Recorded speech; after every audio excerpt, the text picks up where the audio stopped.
Hello everyone, hope आप सभी लोग बहुत बहुत अच्छे होंगे। तो चलिए स्टार्ट करते हैं हम अपना आज का सेशन।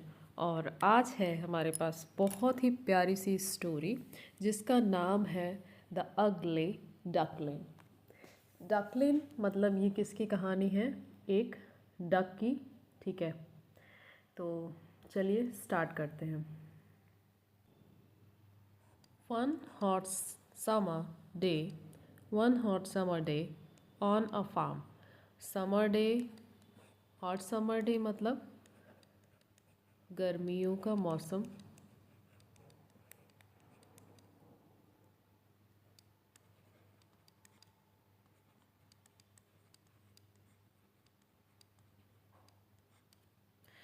ठीक है, फार्म मतलब खेत में।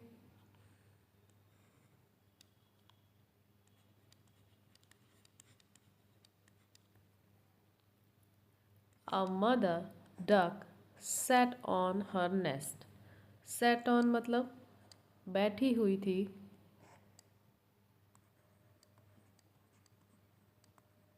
बैठना। Nest मतलब घोंसला। And wondered when her eggs। wondered मतलब सोचना।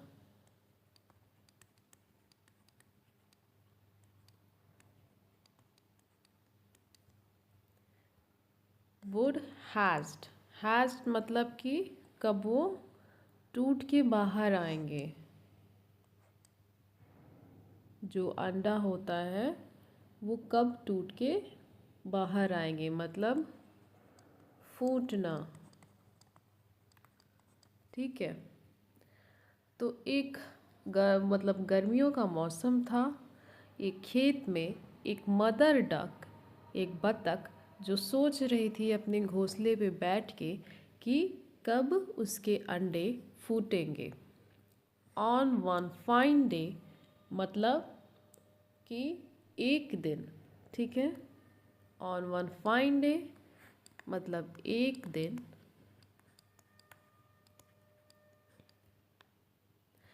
The egg started cracking. Cracking means चटकना। एग क्या हो गए? चटकना शुरू हो गए। एंड हैचिंग मतलब फूटना। यहाँ पे मैंने लिखा हुआ है फूटने लगे। And tiny little. टाइनी मतलब स्मॉल, छोटा।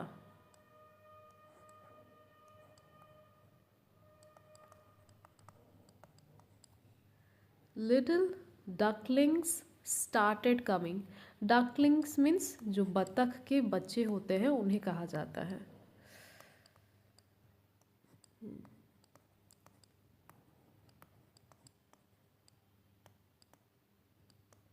यहाँ मैंने लिख दिया है। ठीक है, इसको आप थोड़ा समझ लीजिएगा।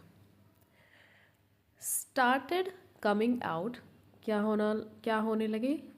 कमिंग आउट मतलब बाहर आने लगे।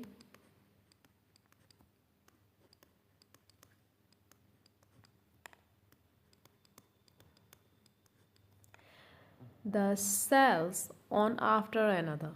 सेल्स मतलब कि जो उसके खोल थे, अंडे के जो छिलके होते हैं उसको कहा जाता है। ये सेल्स मैं कहाँ जगह है यहाँ लिख देती हूँ। ठीक है, आप लोग देख लेना। छिलके, कवर। ठीक है, एंड वन आफ्टर अनदर मतलब एक एक करके बाहर आने लगे। यहाँ मैंने इस पैराग्राफ में हर चीज़ की हिंदी लिख दी है। ठीक है, तो आई होप कि आप लोग को ये चीज़ें बहुत ही अच्छे से समझ में आ जाए।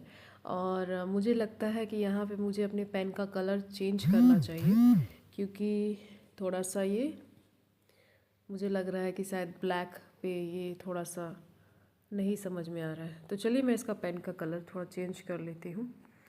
Just wait. तो चलिए आगे की स्लाइड देखते हैं।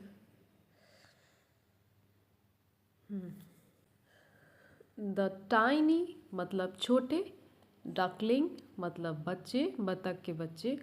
फ्लैप्ड, फ्लैप मतलब फड़फड़ाना। तो इसको मैं यहाँ पे लिख दे रही हूँ, ठीक है। फड़फड़ाना।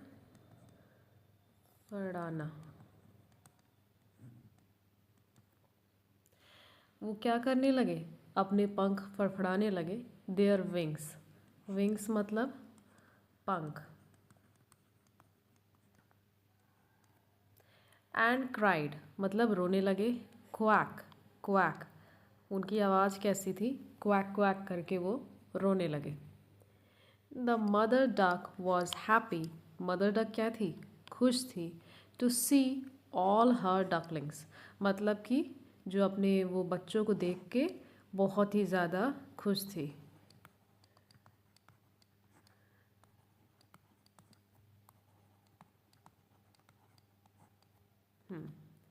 Except for all the last one which emerged as a strange looking duckling with grey feather. Okay, grey feather means भूरे पंखों वाला। ये मैं पूरे लाइन का मतलब लिख दे रही हूँ, ठीक है, वरना कंफ्यूज हो जाएंगे आप लोग। भूरे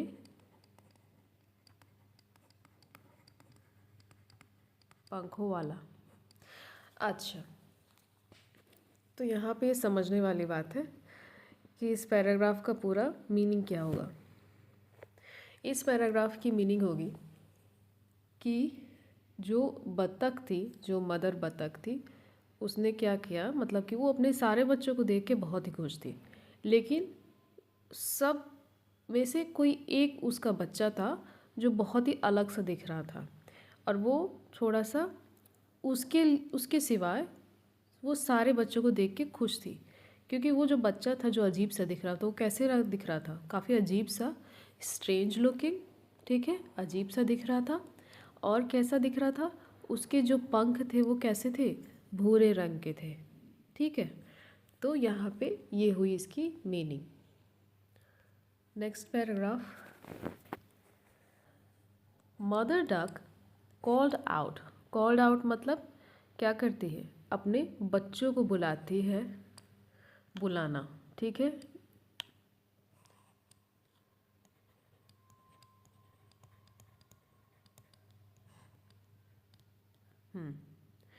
टू ऑल हर डकलिंग्स मतलब अपने बच्चों को, सभी बच्चों को बुलाती है, कहाँ बुलाती है, फॉर देयर फर्स्ट स्विम उनके पहली बार वो तैरने के लिए उनको बुलाती है। इन द पॉन्ड, पॉन्ड मतलब तालाब।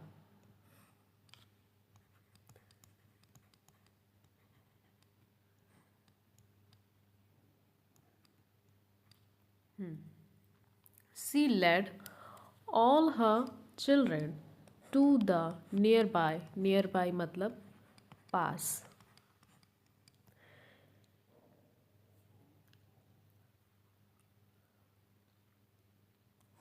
पॉन्ड मतलब कहाँ ले जाती है अपने सभी बच्चों को, पॉन्ड में मतलब तालाब में, जो सबसे ज़्यादा करीब था उस तालाब में वो ले जाते हैं।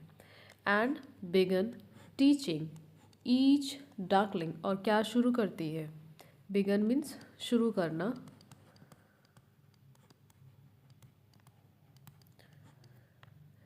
टीचिंग मतलब सिखाती है, क्या सिखाती है, बिकम अ प्रॉपर डक कि कैसे एक प्रॉपर डक बनना है, एक पूरा सही बतख बनना सबको शुरू कराती है। प्रॉपर मतलब सही, वेल, राइट, ठीक है। नेक्स्ट, ऑल द डकलिंग्स जो सभी बच्चे थे, क्वैक्ड इन जॉय मतलब कि खुशी से चिल्लाने लगे। क्वैक्ट मतलब वो जो, क्वैक्ट यहाँ पे इसलिए लिखा गया है क्योंकि वो बच्चे जो थे उनकी आवाज़ कैसी थी, बत्तख की आवाज़ कैसी होती है, क्वैक क्वैक। तो वो क्या करते थे, खुशी में वो चिल्लाने लगे, क्या आवाज़ निकालने लगे, quack quack. Except for all the one with grey feather, मतलब कि जो सभी चिल्लाने लगे बट सिर्फ एक नहीं चिल्लाया, कौन? जो जिसके पास भूरे रंग का पंख था। ग्रे मतलब एक बहुत ही ग्रे रंग का जिसके पास पंख था। Which made a crackling sound, मतलब वो कैसी आवाज़ कर रहा था? चहचहाहट की। क्रैकलिंग साउंड मतलब चह चहा,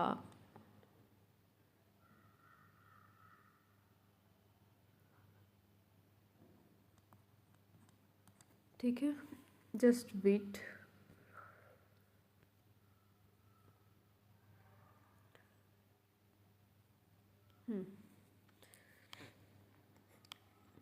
The mother duckling started at him and began to laugh, मतलब बत्तख जो बच्चे जो बाकी बत्तख थे वो सब क्या करने लगे? उसको घूर घूर के देखने लगे और क्या करने लगे? उस पर हंसने लगे। The other ducklings, sorry, the other ducklings. The ugly one hung his head in the same, in the shame, मतलब कि वो क्या हुआ? उसने अपना सर झुका लिया, किससे? शेम, शर्म से। अगली मतलब भद्दा, बदसूरत, ठीक है। Next, in due course of time, मतलब समय के साथ। इसको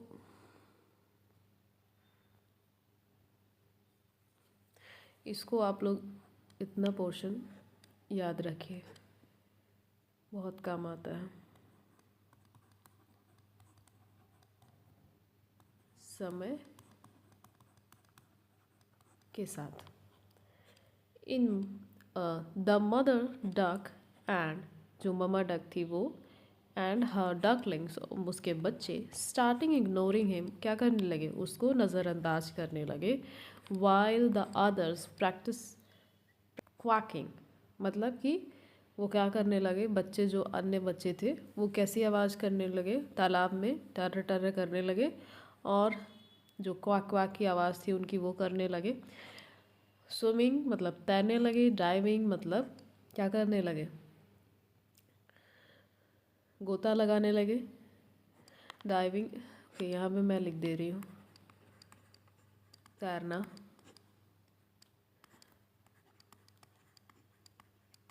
गोते लगाना।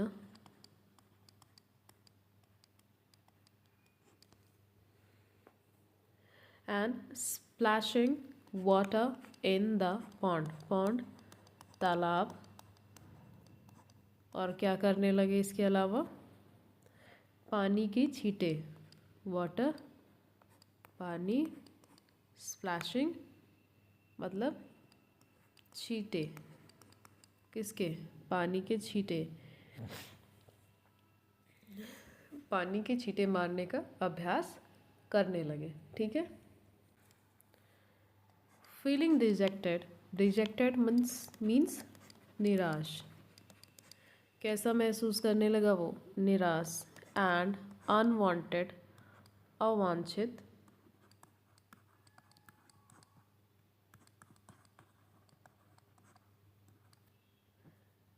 फाइनली वन इवनिंग, मतलब कि अंततः, फाइनली मतलब अंततः।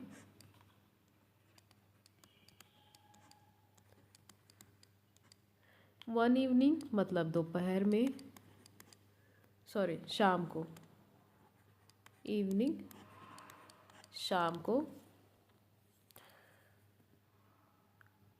द अगली डकलिंग डिसाइडेड, उसने क्या किया? जो अगली डकलिंग था, मतलब जो एक बहुत बदसूरत सा बच्चा था, उसने क्या डिसाइड किया? कुछ डिसाइड किया। क्या डिसाइड किया? पढ़ते हैं आगे।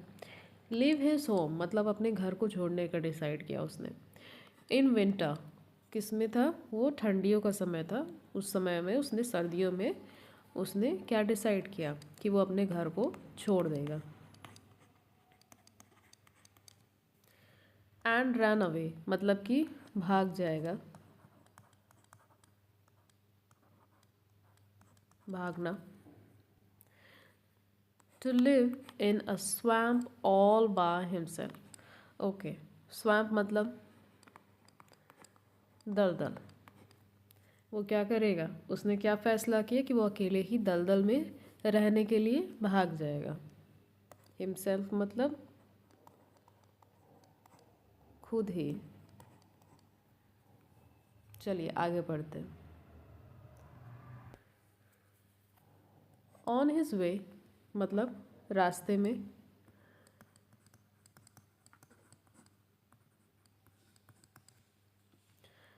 द अगली डकलिंग बदसूरत बच्चा था वो, स्टम्बलेड मीन्स क्या करने लगा, टकराया। किस चीज़ से टकराया, टकराना। अक्रॉस अ फार्मर मतलब कि एक किसान से टकराया, फार्मर किसान से टकराया। Who took pity on him and, वो क्या बोला, उसको क्या आ गई, उस पर दया आ गई। एंड ऑफर्ड हिम फूड, उसने क्या किया, उसको ऑफर्ड मतलब पूछना, क्या पूछा, उसको खाने के लिए पूछा। एंड शेल्टर मीन्स रहना, किसी को रहने के लिए आश्रय देना। आश्रय यहाँ पे लिख सकते हैं, ठीक है। ये बिल्कुल एग्जैक्ट सही शब्द है, आश्रय, ठीक। हाउएवर हालांकि,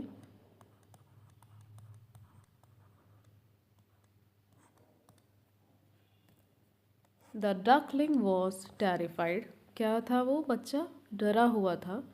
of the farmers mischievous means शरारती।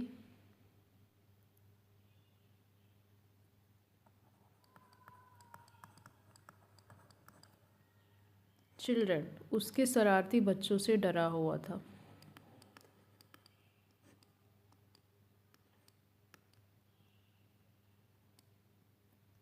सो ही escaped, escape मीन्स बचना, बच के भागना। तो वो क्या हुआ, वहाँ से बच के भाग गया।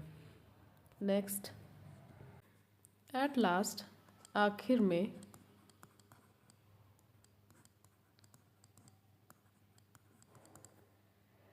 As spring arrived. अच्छा, स्प्रिंग ये एक मौसम को कहते हैं, ठीक है। स्प्रिंग मतलब बसंत। अराइव्ड आना। डकलिंग वॉज हैप्पी, जो बतख का बच्चा था वो बहुत ही ज़्यादा खुश था।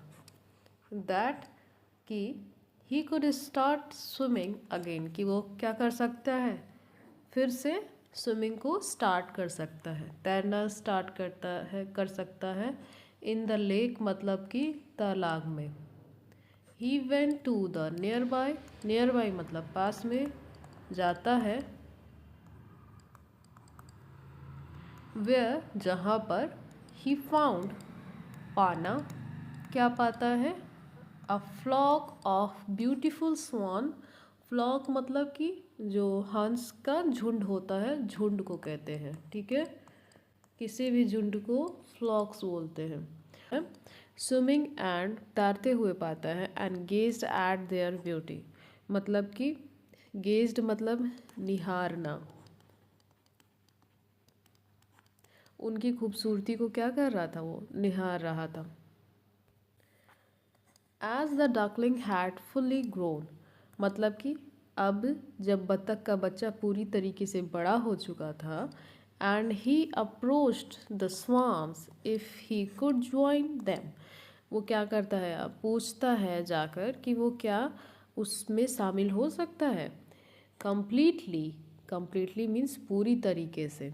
अश्योर्ड ऑफ रिजेक्शन, सरप्राइज, उसे आश्चर्य हुआ कि द स्वॉन्स वेलकम हिम, वह भी उनके साथ शामिल हो सकता है, लेकिन उसे क्या किया गया था, पूरी तरीके से अस्वीकार कर दिया जाएगा।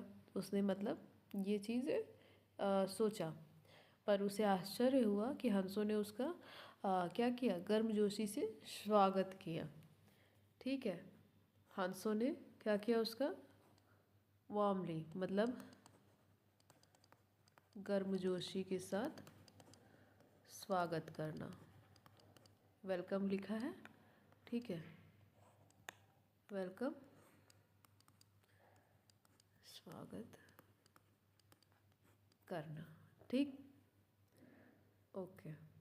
Next paragraph, while getting into the lake, मतलब कि झील में उतरते समय, गेटिंग इनटू, इनटू मतलब अंदर।